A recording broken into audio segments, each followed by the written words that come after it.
On dit dans la prière, Biyatra Afkidwahi, Akash Baruch Hu, mon âme est entre tes mains.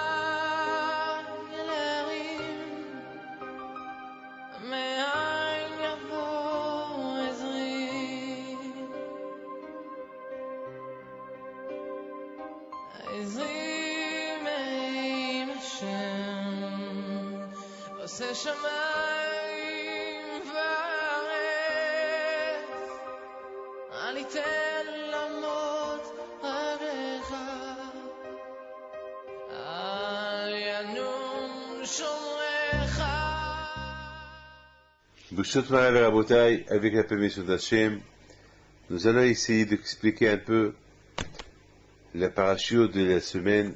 On vient de terminer maintenant toute la série des parachutes qui parlent de la création du monde, de Bereshit, Noah, l'histoire de Noah, l'histoire d'Abraham, Yitzhak, Yaakov, les Shvatim, les tribus, l'avant de Yosef. Bon, plus ou moins maintenant, on va rentrer dans une autre histoire. Et c'est la suite toujours vous savez que le peuple juif, c'est une histoire. Ils ont un début, et on est toujours à suivre. C'est une histoire. C'est une histoire qui n'a pas de fin. On a commencé par la création du monde, et Adam Arishon, le bon Dieu a créé Adam Arishon, tous les neshamot, tous les âmes qui étaient remplis de tous les âmes, les juifs et les non-juifs, tout le monde était dedans. Et puis, à la suite, comment le monde il a changé. Le monde, comme vous savez, il change. Et puis, Abraham Avinu alav shalom, à l'époque d'Abraham, il y avait des gens qui étaient idolâtres, des gens croyants, des gens qui ne sont pas croyants, des gens qui faisaient ce qu'ils voulaient. Il est venu Abraham Avinu alav shalom, il a tracé une ligne, il n'y a que Hachem, il n'y a que Dieu. Il n'y a que Dieu. Et de là, la descendance juive, elle a commencé parce qu'Abraham Avinu alav shalom a été choisi par Akadosh Baruch Hu, et il dit, c'est de toi, c'est toi. Je ne peux plus compter sur le monde, il faut que je compte sur une famille. Donc, je compte sur toi, et on voit que, alors, Abraham Avinu, il dit à Akadosh Baruch Hu, Bameda, Akadosh Baruch Hu, il dit, Abraham Avinu dit à Akadosh Baruch Hu, comment je vais savoir quelle preuve j'ai que c'est de ma famille qui va sortir le peuple qui va te suivre, te représenter dans ce monde-là, etc., etc. Et lui, il dit, t'inquiète pas. Ta famille, ta famille va commencer, va débuter en Égypte. Elle n'a pas dit l'Égypte, mais ils vont commencer dans un endroit qui sont inconnus. Et là-bas, ils vont souffrir. Ils vont beaucoup, beaucoup souffrir. À tel point qu'a priori, en général, un peuple qui souffre de l'esclavage à l'intérieur de notre peuple, ou bien ils vont s'assimiler, ou bien ils vont disparaître. Voilà, ils vont disparaître. Et à cause de dit, tu vas voir, avec tes descendants, ça va se passer le contraire. Ils vont être dans un peuple qui est plus fort qu'eux, ils vont être des esclaves chez eux, ils vont souffrir.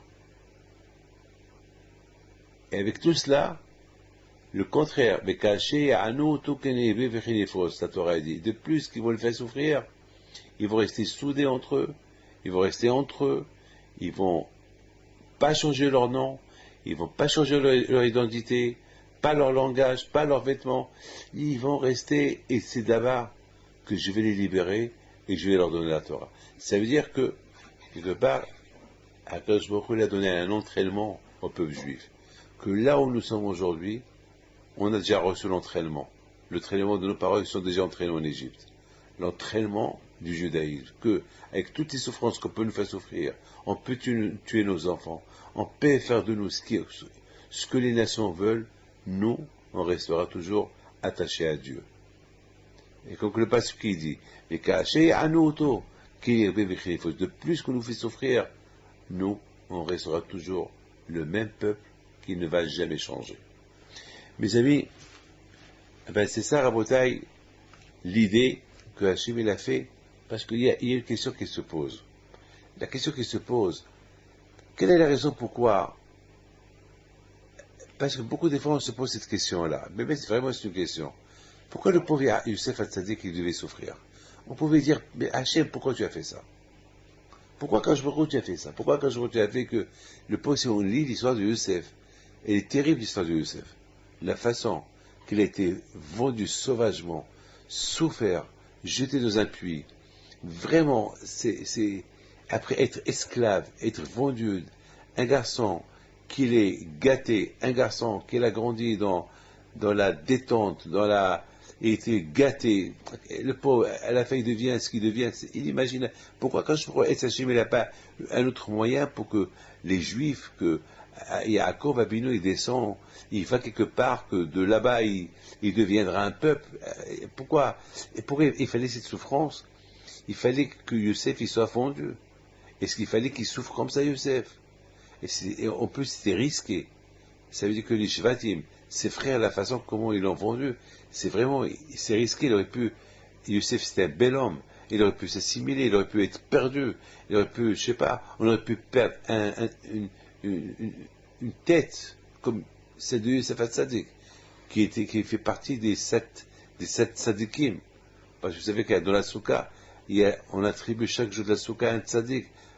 Abraham, Yitzhak, Yaakov, Moshe, Aaron, Youssef et David. Vous imaginez que Tzidkout, que Youssef pouvait être tzaddik, mais comment il serait esclave? Comment on a pu prendre ce risque-là? Il faut savoir, tout à l'heure, j'étais en train de penser tout à l'heure, et je l'ai noté ici, que ce que chacun de nous doit savoir, c'est la chose suivante. Que à chaque chose, il y a une raison. Je voudrais vous raconter quelque chose ce Shabbat-là. Ce Shabbat, c'est un Shabbat que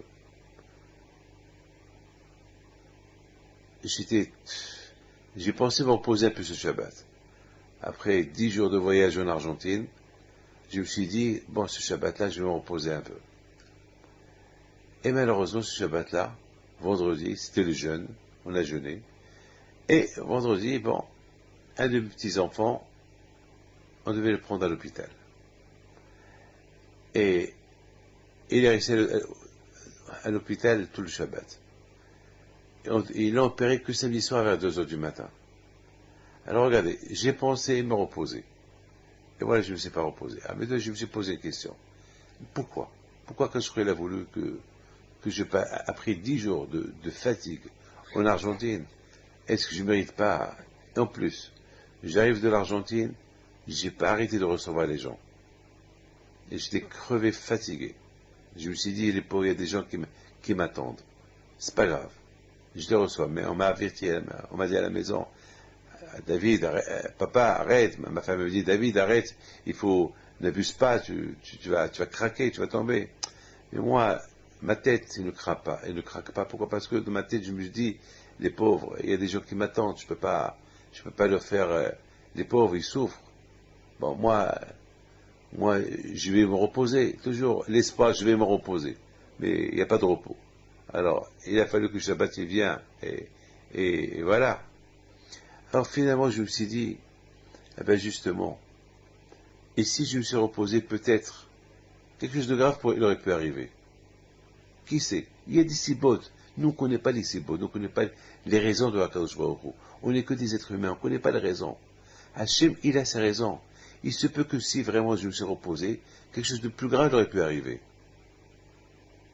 Alors Hachem, il a épargné la chose la plus grave qui devait arriver, alors qu'un jour il a fait que je ne me repose pas.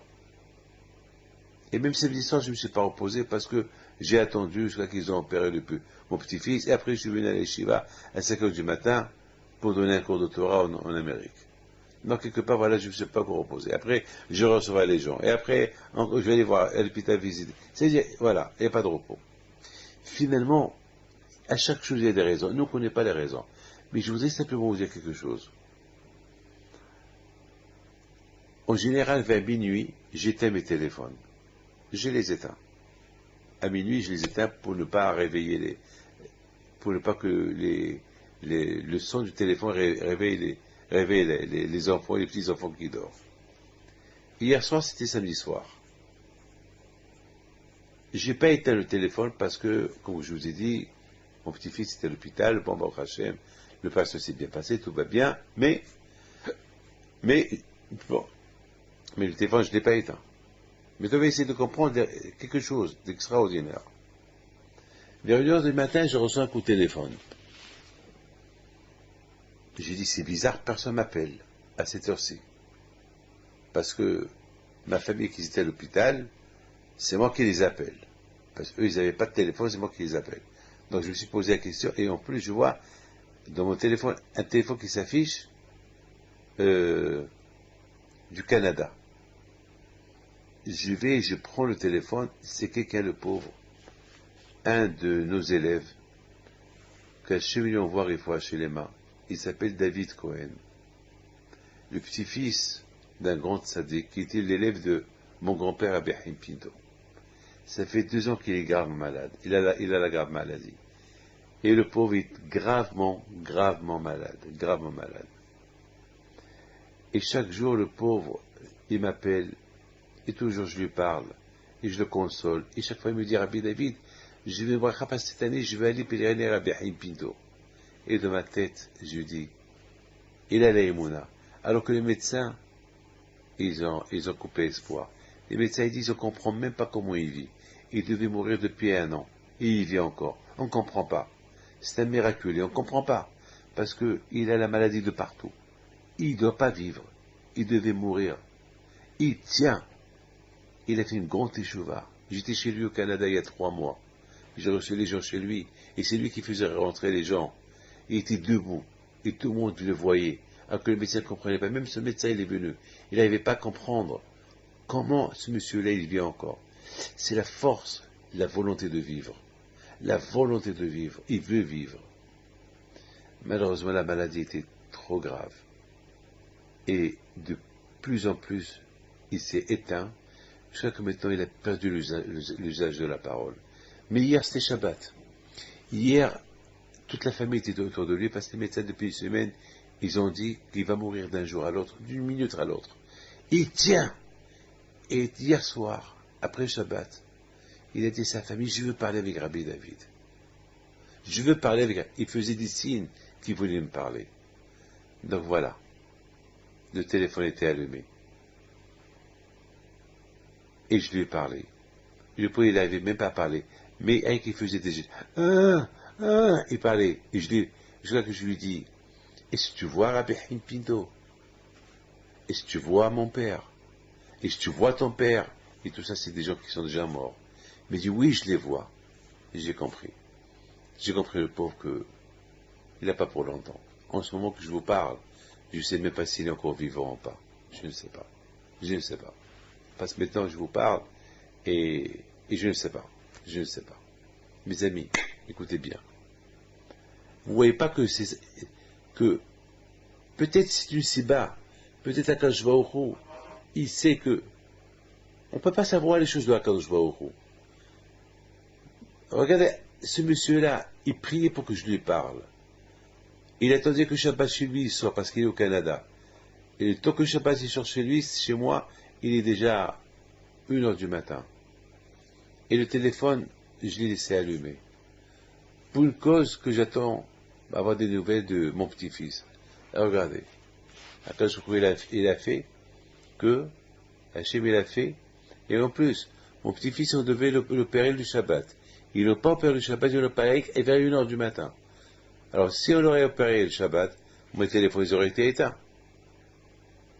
Et donc, tout serait rentré en règle. Donc, ce monsieur-là, qui avait tellement envie de me parler, il ne m'aurait pas parlé. Et à cause il a fait que l'opération, ils l'ont fait qu'à 1h du matin.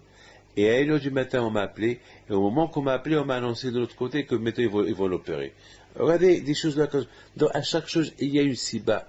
Une siba, c'est une excuse. Une excuse. Hachem, il a fait qu'il y ait une excuse, que Youssef, il soit vendu en Égypte. Sauvagement, en Égypte. Parce qu'il n'y a pas d'autre solution. Parce que, pour que les Juifs, ils descendent en Égypte, pour que là-bas en Égypte, ils deviendront un peuple, il faut qu'il y ait qui va. Il faut qu'il y ait un qui prépare le chemin, qui prépare l'ordre. Mais qui Écoutez bien ce que je vais vous dire. La souffrance que Yosef il a souffert, c'est une image que les Juifs ils vont souffrir après. Ça veut dire que tout ce que Yosef il a souffert, eh ben, c'est ce que les Bnei Israël ils ont souffert en Égypte. Ça veut dire qu'il fallait s'attendre. C'est-à-dire que toutes les souffrances que Yosef il a souffert, il a dû transmettre ce message de ses souffrances plus tard à ses frères et à ses descendants et à tous les Juifs qui étaient en Égypte. Il leur a dit, vous savez, voilà ce que j'ai souffert en Égypte. Ce que j'ai souffert, préparez-vous. Ça, ce que vous allez souffrir. Ça, ce que vous allez souffrir. Vous allez vraiment, mais faites attention. De la même façon que moi, j'ai souffert et j'ai tenu bon avec ma religion, vous aussi, c'est ce que vous allez faire. Et c'est ce qu'on a vu Béhémet. Donc quelque part, quand je me roule, il a préparé un exemple pour les Bnei Israël. Beaucoup de fois, on ne peut pas imaginer c'est quoi une souffrance. On ne peut pas, parce qu'on entend quelqu'un qui souffre. On ne peut pas imaginer.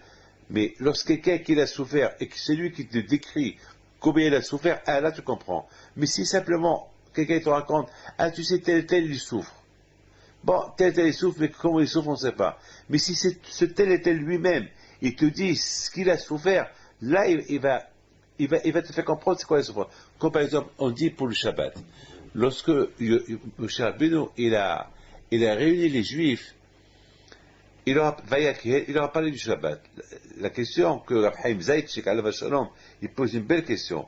Il dit qu'en général, Moshe Rabbeinu, chaque fois qu'il enseigne la Torah au Bnei Israël, il ne peut pas parler à tout le monde. Alors, il enseigne un peu à Aaron, un peu à Nadav et Abihu, un peu aux autres, un peu à chacun, et après eux, il faut transmettre à tous les Bnei Israël. Parce qu'on ne peut pas parler, on ne peut pas transmettre la parole d'Hachem à quelques millions de personnes à la fois. C'est impossible. C'est impossible. Il n'y avait pas de micro à l'époque. Il fallait passer par groupe, et ce groupe-là, ils disent, c'est-à-dire ce qu'on appelle la transmission, transmettre la parole de Moshe Rabbeinu. Mais lorsque Moshe Rabbeinu, il a parlé de Shabbat, lui-même, il a parlé du Shabbat. C'est pas qu'il a dit à Aaron ou à d'autres pour qu'eux ils disent. Lui-même.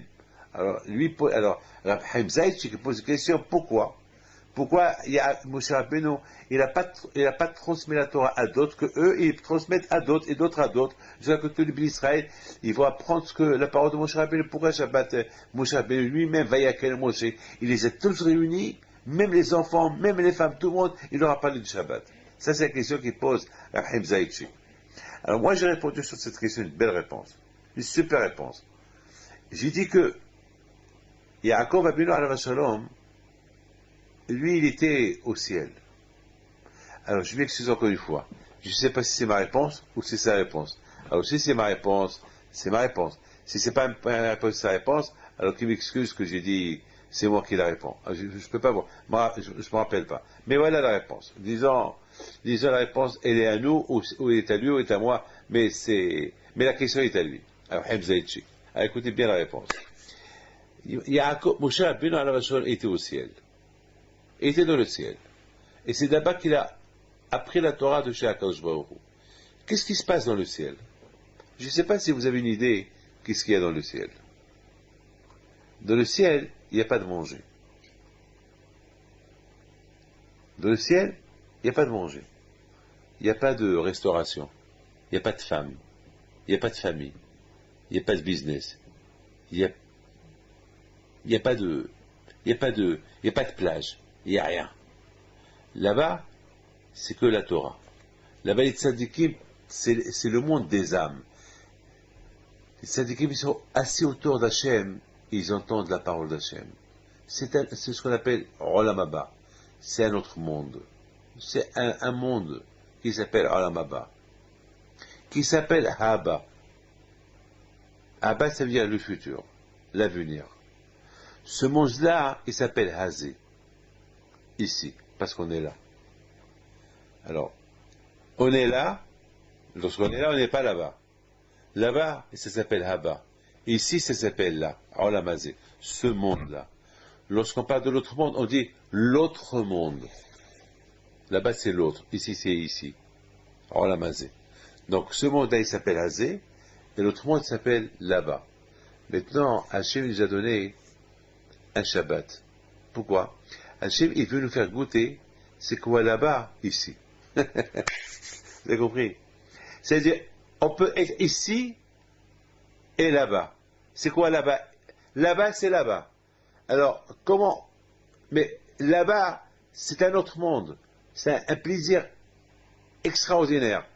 Mais Hachem, il veut qu'on vit là-bas, au lieu que l'on vit là-bas, on peut le vivre ici aussi. Comment? Le Shabbat. Parce que là-bas, c'est Shabbat. Là-bas, c'est le repos.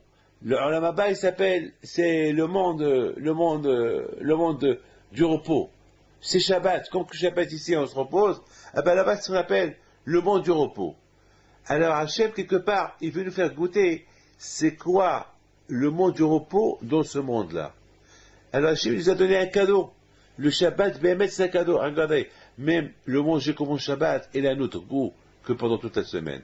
Shabbat, c'est spécial. Il y a une fois quelqu'un qui demande à un rabbin, c'est quoi Shabbat? Je lui dis, viens chez moi Shabbat et tu verras c'est quoi Shabbat. Mais je ne peux pas te dire avec toi c'est quoi Shabbat. Il faut venir chez moi, passer avec moi Shabbat et tu verras c'est quoi Shabbat. Mais maintenant, si tu me dis, mais c'est quoi Shabbat, je ne peux pas t'expliquer. Eh bien, maître, le Shabbat, c'est super. Même avec tous les problèmes que j'ai eu ce Shabbat, ben j'ai senti Shabbat. Le Shabbat, l'odeur du Shabbat, elle n'a pas de prix. Il y avait une fois un roi, Adrianus, qui se promène avec Bushua ben Lévi, Bushua ben Hanania. Il se promène dans les rues de Rome un Shabbat. Et il passe par la rue des Juifs. Et Adrianus, il sent l'odeur d'Adafina, l'odeur d'un repas spécial. Il dit à Bushua ben Hanania, mais c'est quoi cette odeur-là? Mais c'est une odeur spéciale, ça doit être un repas spécial. Il lui dit non, ce que tu sens c'est Shabbat. Il dit quoi? Il lui dit ce que tu sens c'est Shabbat. Mais c'est quoi? Mais c'est un repas. Il lui dit je sais c'est un repas, mais ce repas-là il a une odeur spéciale du Shabbat. Parce que le même repas si on le fait dans la semaine, il n'aura pas l'odeur du Shabbat. Le Shabbat tout a une odeur spéciale. Donc maintenant on comprend pourquoi Moshe Rabbeinu, lorsqu'il a parlé au peuple d'Israël du Shabbat, lui-même il a parlé du Shabbat. Pourquoi? Parce que Moshe Rabbeinu, lorsqu'il est descendu du ciel, il est descendu avec un peu d'odeur de Shabbat avec lui. Parce qu'il vient de l'autre monde. Et c'est comme quelqu'un qui rentre dans une parfumerie. Même s'il ne met pas du parfum sur lui, mais lorsqu'il sort de cette parfumerie, ça colle le parfum l'odeur de la parfumerie et ça colle dans ses vêtements. Donc il y a Moshe Rabbeinu, lorsqu'il est descendu du ciel, le jour de Kippour, il est descendu avec l'arôme, avec l'odeur du Shabbat de l'autre monde. Parce que l'autre monde c'est Shabbat, l'autre monde c'est pas, il n'y a pas dimanche, il n'y a pas lundi, il n'y a pas mardi, il n'y a pas mercredi, il n'y a rien. L'autre monde c'est Shabbat. Il s'appelle Shabbat non-stop. Ce monde qui a été créé, il s'appelle dimanche, lundi, mardi, mercredi, jeudi, vendredi, samedi. Mais notre monde c'est un autre monde, il n'y a rien du tout. Notre monde c'est le monde infini, le monde qui est resté intact depuis la création de Dieu. Il n'y a pas eu de construction dans l'autre monde. C'est un monde, ce qu'on appelle Olam Haba. Il est venu avec ça. Donc Moshe Rabbeinu a voulu faire goûter Olam Haba à tout Am Israël. C'est pour ça qu'il les a réunis pour qu'on sente sur lui le goût de Gan Eden. Il leur a dit, voilà, ce que vous sentez en moi, c'est ça Shabbat. Alors si vous respectez Shabbat, vous allez sentir ce que je sens. Donc maintenant, vous avez compris maintenant pourquoi Kadosh Baruch Hu, il a voulu que Yosef, il va en Égypte, il soit vendu, qu'il souffre, pour que Yosef Hatzadik ait dit au peuple d'Israël, préparez-vous au pire. Ce que j'ai souffert, c'est ce que vous allez souffrir. Et tout cela pourquoi? C'est qu'avec cette souffrance-là, vous allez être un pays unique, un peuple. Parce que, regardez, l'or. L'or, pour avoir de l'or dans tes mains, eh bien, combien de feu il doit passer? Il faut le faire fondre, de plus qu'il reste dans le feu, il se nettoie dans le feu. Après, tu as de l'or pur. De plus qu'il est dans le feu, il se purifie. Regardez le diamant. Un diamant, c'est une pierre. Mais pour que tu aies un diamant de 100 carats, le plus cher diamant du monde, combien il faut l'éplucher, combien il faut le tailler, combien il faut frapper, combien il faut le nettoyer, et combien il faut le travailler, après tu as un diamant devant toi. Akadosh Baruch Hu, il a voulu qu'Am Israël, il se purifie, se nettoie, et qu'ils seront prêts à donner leur vie pour Hachem, uniquement par la souffrance. Souffrir. Souffrir, et ne pas oublier, et accepter tout ce qu'Akadosh Baruch Hu a fait. C'est-à-dire que le peuple juif, il a toujours souffert. Mais avec ses souffrances, de plus qu'il souffre, il s'attache à Akadosh Baruch Hu. C'est les souffrances qui nettoient le juif tout le temps. Et c'est comme ça qu'on est né en Égypte. Notre naissance parle avec la souffrance. Comme Youssef Hatzadik. Donc, tout ce qui s'est passé à Youssef, c'est une image de ce qui va se passer à ses petits-enfants, à ses frères, à sa famille, toi, Am Israël, en Égypte. Mais, Hachem nous a donné la Torah. Après cette souffrance-là, quand je nous ai dit, vous avez eu cette souffrance-là, vous voulez éviter la souffrance, voilà la Torah. Et c'est vrai, lorsqu'on respecte la mitzvot, aucune nation nous touche. Aucune, ça veut dire que il nous a donné maintenant la chance. Voilà la souffrance, et voilà la non-souffrance. Avec la Torah, vous ne goûtez pas la souffrance, tout le monde vous respectera. Mais si vous ne respectez pas la Torah, voilà la souffrance. Et on n'a pas le choix. Et si quelqu'un va dire, j'ai ras-le-bol, je ne veux pas sur la Torah, quand je lui ai dit, je ne veux pas sur la Torah, tu vas souffrir. Et pourquoi? C'est comme ça. Tu n'as pas le choix. Tu es juif, tu es juif. Tu n'as pas le choix. C'est comme ça. Les amis, Abraham Abinu alav shalom, il avait une crainte. Hachem lui promet une nation qui va sortir de lui, que de sa famille. Hachem dit à Abraham, de ta famille, je vais construire une nation. Abraham, il est super content, super heureux, mais Abraham dit à Akadosh Baruch Hu, mais malheureusement les nations, chaque nation a une autre nation. Les nations, ils s'avalent. Et cette nation que tu veux faire sortir de moi, qui va être comme moi, qui va te respecter comme moi, et qui va diffuser la Torah comme moi, et qui va être qui vont faire ton ambassadeur, j'ai peur qu'ils vont s'assimiler. J'ai peur qu'une grande nation va les avaler. C'est pas tout le monde qui est Abraham. Moi, j'ai résisté, mais eux, il se peut qu'ils ne vont pas résister. Il a dit à Akadosh Baruch Hu, il n'a pas peur. Il dit à Doua Teda, je te confirme que tes descendants, ils vont s'entraîner dans un peuple qui va être très dur avec eux. Même s'il veut s'assimiler avec eux, je ne laisserai pas le peuple qui vont les héberger s'assimiler. Et c'est comme ça qu'ils vont s'entraîner à ne dépendre que de moi. Ils vont voir que d'un côté ils veulent s'assimiler et les autres ils ne veulent pas les s'assimiler. Donc ils vont retourner à leur source, ils vont m'appeler et je vais leur répondre. Ils vont commencer à croire en moi, ils vont s'attacher à moi, je vais les libérer avec des miracles et je leur donnerai la Torah et après ils auront le libre arbitre. S'ils suivent la Torah, ils ne vont pas souffrir. Et s'ils ne suivent pas la Torah, ils vont souffrir. Et lorsqu'ils vont souffrir, ils vont retourner à la Torah. Alors, Abraham, t'es content? Voilà. Je vous raconte une histoire. Il y avait, quand j'étais la semaine dernière en Argentine, il y avait une femme. Les gens y passaient pour recevoir une bracha.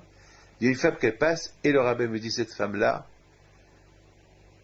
ça fait 6 ans qu'elle a fait teshuva, une grande teshuva, elle est retournée à la source. Et c'est extraordinaire. C'est extraordinaire, cette femme-là. Cette femme-là, c'est un exemple pour tout le monde. Et cette femme-là, ça fait longtemps qu'elle n'a pas des enfants. Alors un jour, la balanite, la femme qui s'occupe du mikvé, elle lui dit, dis-moi ma femme, ma fille, avec qui tu as appris les lois de Nida? Elle a dit, je les ai appris seule et je les fais bien. Je dis, comment tu fais? Je dis, voilà comment je fais.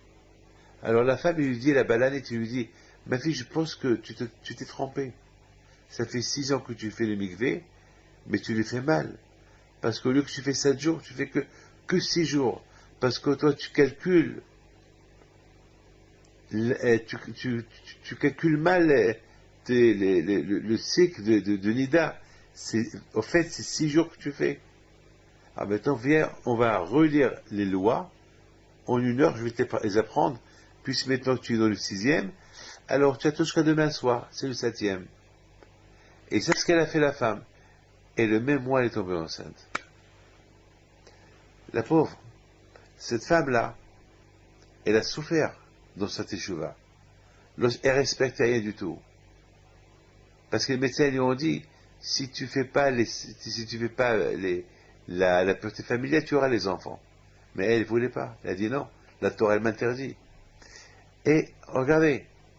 Et finalement, Baruch Hashem, elle est enceinte. Je voudrais, mes amis, vous dire, je voudrais vous raconter une histoire. Il y avait une fois une maman qui appelle son fils. Il lui dit, mon fils, à partir d'aujourd'hui, on va prendre une décision que j'ai un peu d'argent que ton papa m'a laissé et je vais vendre ce qui me reste comme bijoux et je vais t'apporter un rabbin qui va t'enseigner la Torah parce que j'ai envie que tu sois un jour un tzaddik. Alors son fils n'était pas contre. La maman, elle va et cherche à louer un rabbin. Elle trouve un rabbin un peu loin de la ville. Elle s'arrange avec lui avec le prix. Elle vend ses bijoux. Elle met de côté de l'argent. Et voilà, il devait commencer le dimanche, après Shabbat. Et après Shabbat, ils sont partis à l'endroit où ils se sont donné rendez-vous. À l'époque, il n'y avait pas de voiture, il n'y avait pas de train, il n'y avait rien du tout. Les gens venaient en coach.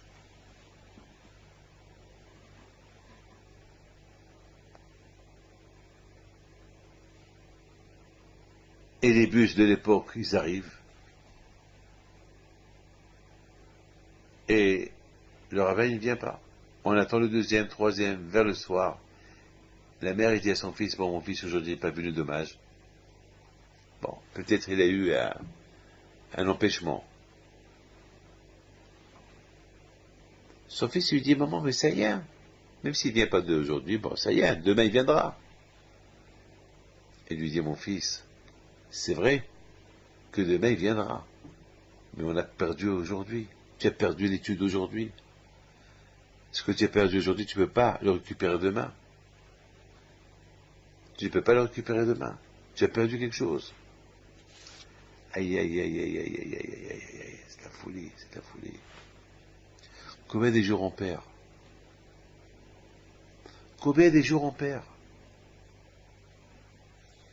Et chaque jour, il est compté. Parce que chaque jour, il peut être, lorsqu'on étudie la Torah c'est comme Shabbat. Le plaisir de l'étude de la Torah, c'est extraordinaire. Le plaisir de faire une mitzvah, c'est comme Shabbat. Vous savez que quelqu'un qui est attaché à la Torah et les mitzvot, même s'il souffre, il sent les souffrances moins souffrantes. Il y a une différence, quelqu'un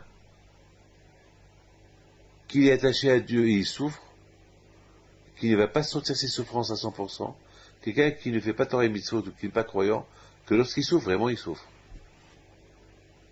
Parce qu'il a aucun support d'Hachem. Je voudrais vous expliquer un peu. Lorsque Yaakov Abinu, il bénit Ménaché et Ephraïm. C'est extraordinaire. C'est extraordinaire. Bémet, c'est extraordinaire. J'ai vu dans le livre de Da'at Sofer, et Tova Peninim, il explique quelque chose d'extraordinaire. Il dit que Ménaché, lorsque il voit que son père, que son grand-père, Yaakov Abinu, il met sa main droite sur la tête de Ephraïm, Parce que vous savez très bien que lorsqu'on bénit nos enfants, on met la main droite sur le grand et la main gauche sur le moins grand. Mais là, Yaakov Abino, qu'est-ce qu'il a fait? Il a fait comme ça. Parce que Youssef Hatzadik lui a porté les deux enfants, Ephraïm et Ménaché. Ménaché qui est le grand, pour qu'il à côté de la main droite, et Ephraïm à la main gauche. Et qu'est-ce qu'il fait Yaakov? Il fait comme ça. Il met sa main droite sur la tête d'Ephraïm et sa main gauche sur la tête de Ménaché. Et Youssef, il dit à son père, papa, c'est pas comme ça. Tu t'es trompé. C'est pas le Bechor, c'est pas le tu as trompé de. Il dit non, mon fils. Je ne sais pas trop. Je sais que Ménaché, c'est le premier-né, le Bechor. Et je sais que je devais mettre ma main droite sur sa tête. Je sais que Ephraïm, c'est le second. Et ma main gauche, elle devait être sur sa tête. Mais Ephraïm va être plus grand que Ménaché. Donc, parce que Yeshua Benoun, il va sortir de lui. Il va avoir des tzadikim qui vont sortir de lui. Alors, il mérite que je mette ma main droite sur sa tête. Pourquoi? Parce que la main droite, elle représente la Torah. Elle représente la bracha. Et on n'a pas vu que Ménaché était jaloux. C'est extraordinaire. On n'a pas vu que Ménaché était jaloux. Comment? Moi, je suis le Bechor. Moi, je prenais. Comment? Tu me fais ça? Tu mets ta main gauche sur ma tête. Et en plus, tu dis que lui va être plus grand que moi. Pourquoi? Mais de l'autre côté aussi, on n'a pas vu que Ephraïm, il était orgueilleux. Le contraire, il a accepté. Il aurait pu, vous savez, un petit qui reçoit un titre, et il est un peu orgueilleux sur les autres. On n'a pas vu qu'Ephraïm était orgueilleux sur Ménaché. C'est extraordinaire, ça. C'est extraordinaire, c'est extraordinaire. C'est ce que la Torah veut nous enseigner. La Torah veut nous enseigner combien un homme, il doit travailler sur ses qualités. Pour arriver à sentir Akadosh Baruch Hu. Pour arriver à sentir Shabbat chaque jour. Pas le jour du Shabbat, mais sentir la douceur du Shabbat chaque jour. Il faut se travailler les qualités. Et c'est ça le plus bel bracha. Il y a une question qui se pose. Yaakov Abino, il dit à Yosef, Yosef, je prie à Hachem que chaque père de famille juif qui vont bénir ses enfants, leurs enfants, il faut les bénir qu'Ephraïm et Ménaché. Il faut leur dire que vous soyez comme Ephraïm et Ménaché. C'est quoi que vous soyez comme Ephraïm et Ménaché? Qu'ils ne soient pas jaloux. L'un à l'autre. Et qu'un n'est pas orgueilleux sur l'autre. C'est ça la plus grande bracha. La plus belle bracha du Shabbat. C'est de dire à nos enfants, regardez Ephraïm et Ménaché, ils ont grandi en Égypte. Et Ephraïm était un grand tzaddik, jusqu'à qu'il est sorti de lui, Yoshua Benoun. Et Ménaché était un grand tzaddik, jusqu'à qu'il est sorti de lui, Gid'on. Et Ménaché n'était pas jaloux de son frère. Et son frère Ephraïm n'était pas orgueilleux sur son frère. Il n'a pas dit, ah, je suis plus petit que toi, et c'est moi qui ai reçu la plus belle bracha. Écoutez bien, Rabotai. Grâce à qui? Grâce à quoi on peut arriver à ça? Grâce à quoi on peut arriver? C'est grâce à deux choses. Grâce à deux choses. Travailler les qualités et l'étude de la Torah. Et Yaakov a dit à son fils, Becha yivarech Israël. C'est quoi Becha? Becha, c'est de toi. Mais Becha, c'est les lettres Gemataria 22. Bet, c'est 2. Chaf, c'est 20. Et la Torah, il y a 22 lettres dans la Torah. C'est du Becha que si Ephraïm et Ménaché sont arrivés, ils sont arrivés en Égypte, c'est parce qu'ils ont étudié la Torah. S'ils sont arrivés à avoir des bonnes qualités, ils n'ont pas appris d'Égyptiens, c'est parce qu'ils ont étudié la Torah. Alors il y a Israël, Yaakov Abino, il dit à Youssef, si tes enfants, si Am Israël, ils veulent réussir à l'éducation de leurs enfants, il faut la Torah. Qu'ils soient là où ils sont, qu'ils soient en Égypte, qu'ils soient en France, qu'ils soient en Angleterre, s'il y a la Torah, et qu'ils se travaillent les qualités, ils vont être des tzadikim, ils ne vont jamais tomber, ils ne vont jamais s'assimiler.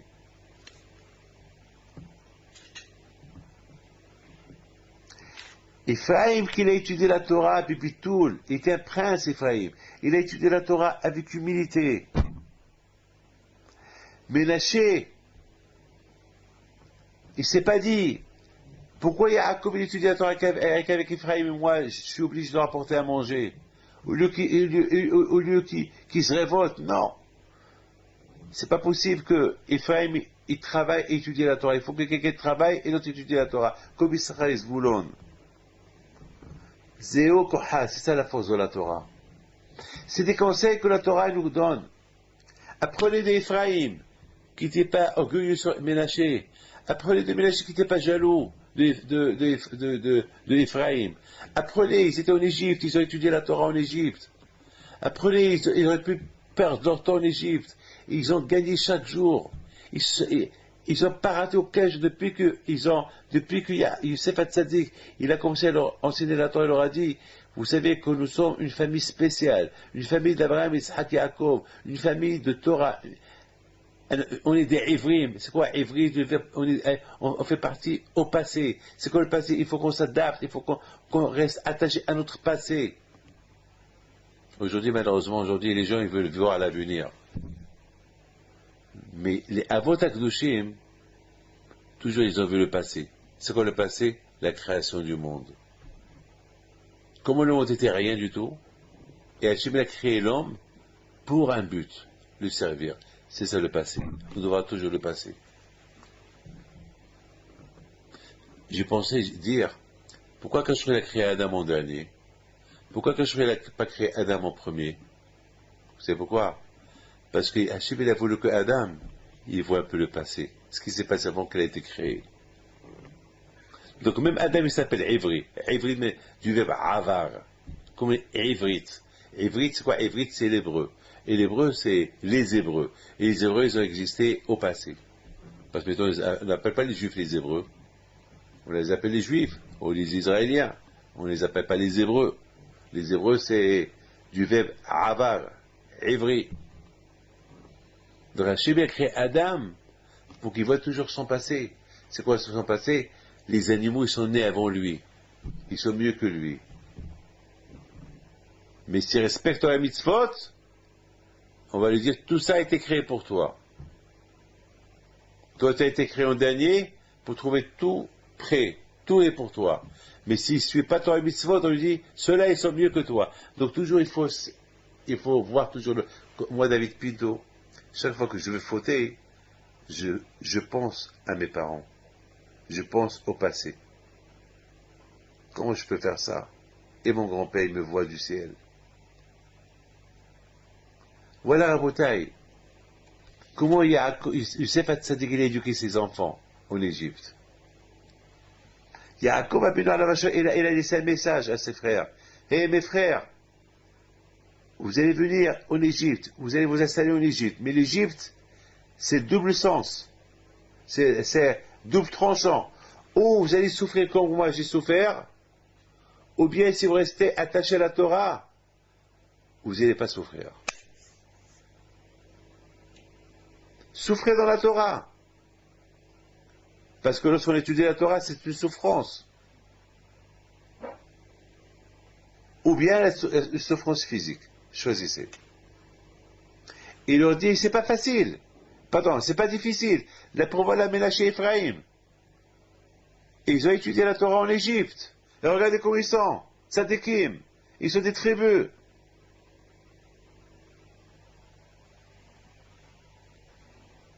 Ils sont des tribus.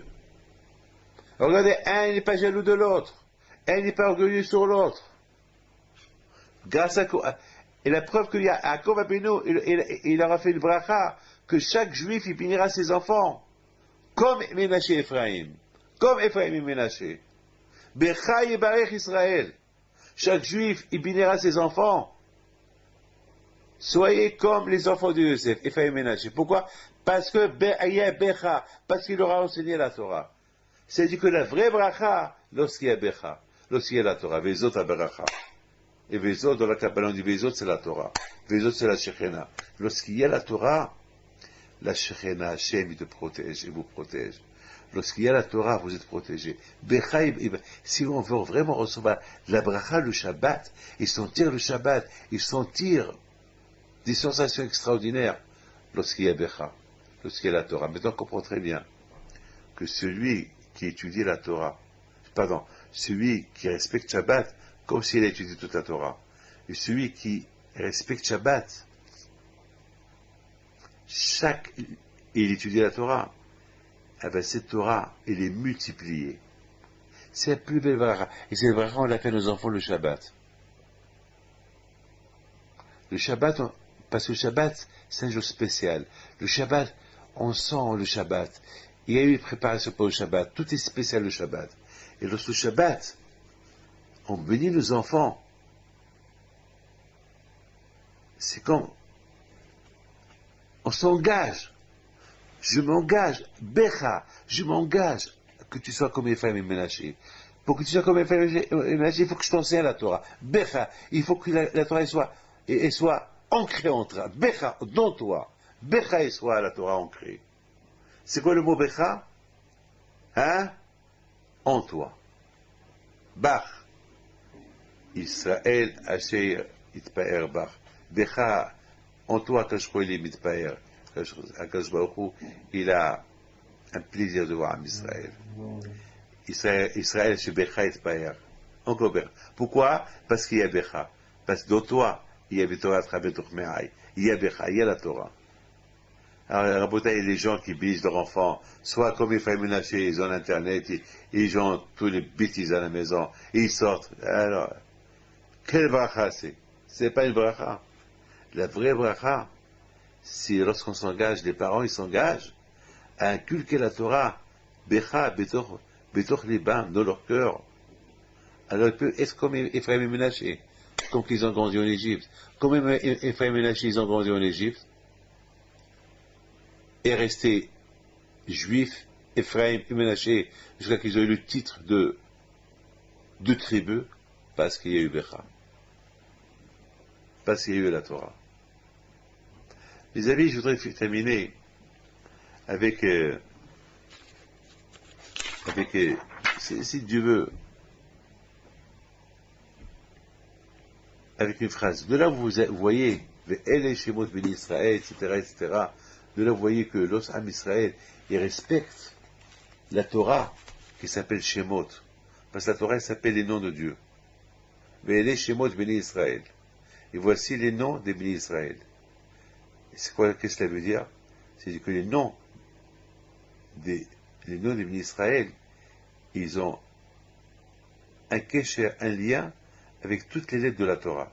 Mais elle est Shemot Ben Israël, Habaim Israël et Yaakov. Ça veut dire que la source de la Torah, c'est l'Égypte. C'est grâce aux souffrances que les Juifs, ils ont souffert en Égypte, c'est là qu'ils ont reçu la Torah. C'est là qu'ils ont reçu la Torah, à tel point que tous les noms des Bnei Israël, ils ont un lien avec la Torah. De la même façon qu'il y a 600 000 Juifs, il y a à peu près 600 000 lettres de la Torah. 600 000 Neshamot, 600 000 âmes juives, et 600 000 lettres de la Torah. Mais elle est Shemot, Bene, Israël, Habaim, Mitzrayim, Maïtia. Comme que Yaakov Abinu, alors Shalom, il était tout le temps attaché à la Torah, il était le symbole de la Torah. Alors, Am Israël, ils sont devenus symboliques, ils sont devenus le peuple juif, ils sont devenus le peuple de la Torah, le peuple d'Hachem. Grâce à quoi? Grâce parce qu'ils ont préservé la Torah Kedusha.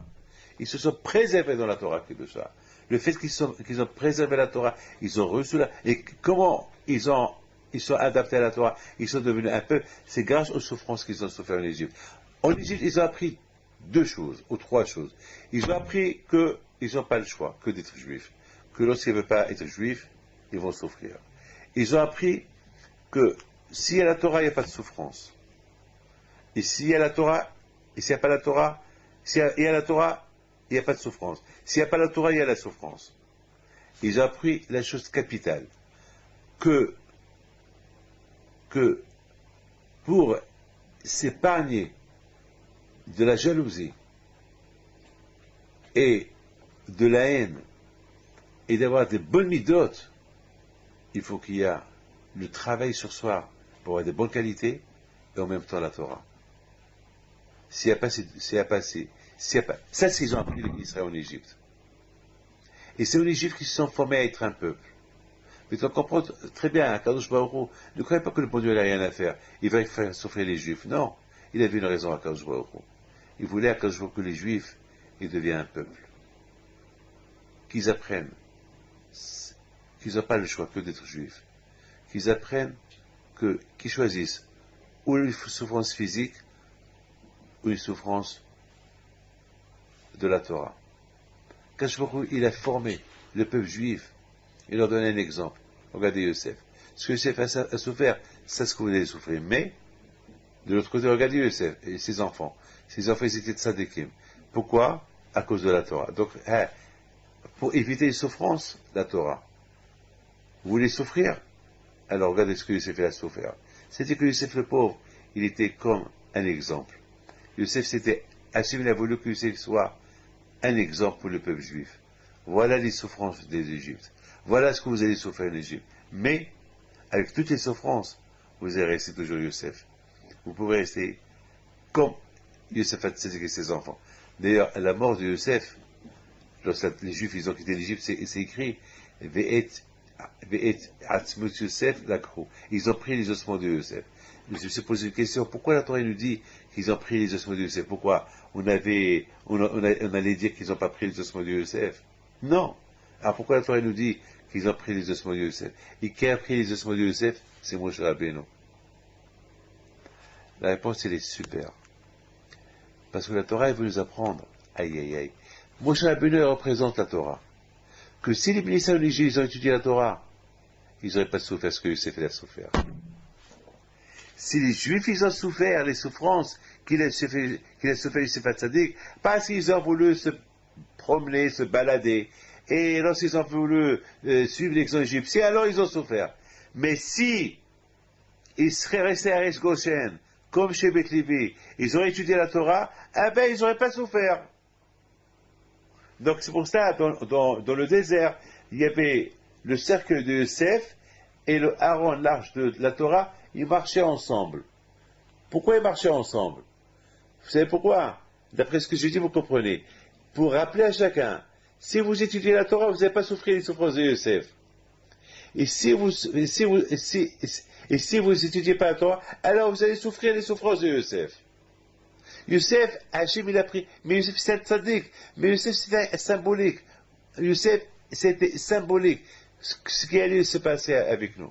Et je termine avec ça. Vous voyez, encore 5 minutes, vous voyez que Yaakov Avinu alav shalom, au moment qu'il a voulu bénir Ephraim et Ménaché, il a arrêté les bénir. Il a dit à Yosef, non, de ces enfants-là, ils vont sortir de Shaim. C'est comme ça que je vois ici dans les côtés, dans les de Rav Nachman Breslev alav shalom. Ils sont pas réouïm, ils ne méritent pas la bracha. Alors moi, je me suis posé la question, pourquoi ils ne méritent pas la bracha? Pourquoi ils ne méritent pas la bracha? Ils méritent une bracha. Ils sont tzadikim. Non, ils ne méritent pas la bracha parce qu'ils vont sortir de l'Ershaïm. Même Yosef Hatzadik, il dit à son papa, c'est vrai, ils vont sortir de l'Ershaïm, mais eux ils sont tzadikim. Mais Yaakov il dit non. Les gens qui vont sortir de l'Ershaïm 2, ils ne méritent pas la bracha. Il a fallu que Yosef Hatzadik, il dit non papa. Il ne faut pas voir qui qu'ils vont devenir après, c'est leur enfant. Il faut voir eux. Dans ces conditions-là, alors tu ne nous bénis pas. Mais ben, si nous tous ils vont sortir de Shaim, donc on ne mérite pas de bracha. Au contraire, fais-nous le bracha. Pour que grâce à ce bracha, même s'ils vont sortir de nos Shaim, eh bien ils vont faire teshuva. Et là, Yaakov, il a accepté. Il a fait la bracha. C'est super. Regardez, Rabotai, Yaakov Avinu alav shalom, il a étudié la Torah pendant 17 ans avec Ephraim, et maintenant, après 17 ans, maintenant que Yaakov va mourir, il dit non, je te bénis pas. Comment? Pendant 17 ans, on étudie ensemble, et maintenant, tu ne fais pas le bracha. Quelque part, Yaakov a dit, c'est pas parce que je te fais la bracha. La Torah, c'est la bracha. Tu étudies la Torah, c'est la bracha. Mais il y a Yosef Hatzadik qui dit non, on veut double bracha. La bracha de toi, parce que tu représentes la Torah, et en plus, la bracha que nous on va étudier. C'est qu'on a besoin de double bracha. Parce qu'on vit dans un monde de Yitzhara. C'est important pour nous, la bracha de la Torah et la bracha de Zechot Avot. Donc mes amis, que le bon Dieu vous protège, vous donne la bracha, la tzlaha, et que Hachem fasse que la bracha des avot, et soit toujours avec nous, amen.